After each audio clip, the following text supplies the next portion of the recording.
MSc fourth semester की अगर हम बात करें, एमएससी फोर्थ सेमेस्टर में हमें स्पेक्ट्रोस्कोपी की स्टडी करनी है, जो हमारा एमएससी फोर्थ सेमेस्टर में फर्स्ट पेपर है स्पेक्ट्रोस्कोपी।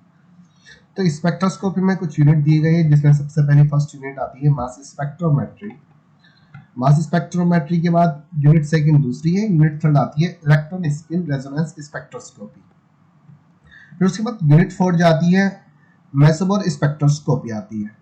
तो हम सबसे पहले मास स्पेक्ट्रोमेट्री की स्टडी कर लेते हैं, जो यूनिट फर्स्ट है उसकी स्टडी हम करेंगे। सबसे पहले हमें मास स्पेक्ट्रोमेट्री के बारे में पढ़ना होगा, उसका इंट्रोडक्शन, उसके बेसिक प्रिंसिपल, फिर उसके बाद इंस्ट्रूमेंटेशन, फिर उसका वर्क कि ये जो मास स्पेक्ट्रोमेट्री होती है किस तरीके से वर्क करती है।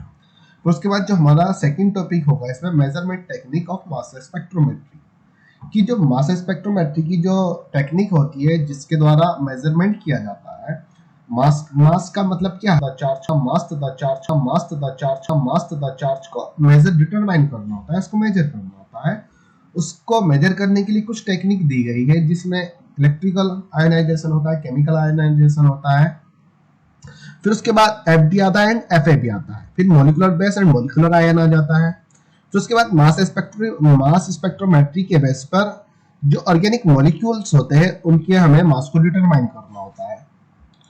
फिर उसके बाद McLafferty rearrangement and retro Diels Alder fragmentation nitrogen rule आता है। फिर उसके बाद आता है determination of molecular composition of organic compound, जो molecular composition of organic compound का मॉलिक्यूलर कॉम्पोजिशन को हमें डिटरमाइन करना होता है, जो इसमें नेक्स्ट टॉपिक होगा। ये सब हमें मास स्पेक्ट्रोमेट्री होती है उसके अकॉर्डिंग हमें डिटरमाइन करना होता है। तो हम मास स्पेक्ट्रोमेट्री में सबसे पहले देख लेते हैं हम किस किस चीज की स्टडी कर रहे हैं। सबसे पहले हम नॉर्मली इसका इंट्रोडक्शन ले लेंगे कि मास स्पेक्ट्रोमेट्री क्या होता है, फिर उसका व्हाट इज मास स्पेक्ट्रोमेट्री, कि मास स्पेक्ट्रोमेट्री क्या है, यहाँ नॉर्मली इंट्रोडक्शन आ जाएगा उसका। उसके बाद उसके बेसिक प्रिंसिपल्स आ जाएगी कि जो मास स्पेक्ट्रोमेट्री है वो किस तरीके से वर्क करती है। What is mass spectrum. जब मास स्पेक्ट्रोमेट्री का जब ये पूरी प्रोसेस हो जाती है उसके बाद हमें एक स्पेक्ट्रम देखने को मिलता है, पीक देखने को मिलती है, जिससे हम ये आइडेंटिफाई करते हैं कि किस आयन का कितना मास है और कितना चार्ज है। इस सब चीज को हम आइडेंटिफाई कर लेते हैं, वो मास स्पेक्ट्रम के द्वारा किया जाता है। तो हमें मास स्पेक्ट्रम इसमें पढ़ना होगा। फिर उसके बाद जो यहाँ पे इंस्ट्रूमेंटेशन की अगर हम बात करें, मास स्पेक्ट्रोमेट्री इंस्ट्रूमेंटेशन की स्टडी करेंगे। इंस्ट्रूमेंटेशन में हम जो स्टडी करेंगे आयनाइजेशन की स्टडी करेंगे, फ्रेगमेंटेशन की, एसिलरेशन चैम्बर की स्टडी करेंगे, डिटेक्शन की स्टडी करेंगे। फिर उसके बाद कि किस तरीके से जो मास होता है, जो मॉलिक्यूल तथा आयन का मॉलिक्यूलर आयन का जो मास होता है उसको किस तरीके से कैलकुलेट किया जाता है। यहाँ पे हम उसको पूरा सॉल्यूशन दे देंगे।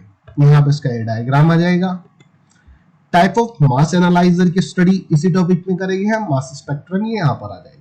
तो ये हमारा टॉपिक यहाँ कंप्लीट होगा। तो हम नेक्स्ट वीडियो में इसको पढ़ लेते हैं कि मास स्पेक्ट्रोमेट्री क्या होती है, बेसिक प्रिंसिपल और instrumentation of mass spectrometry. Thank you.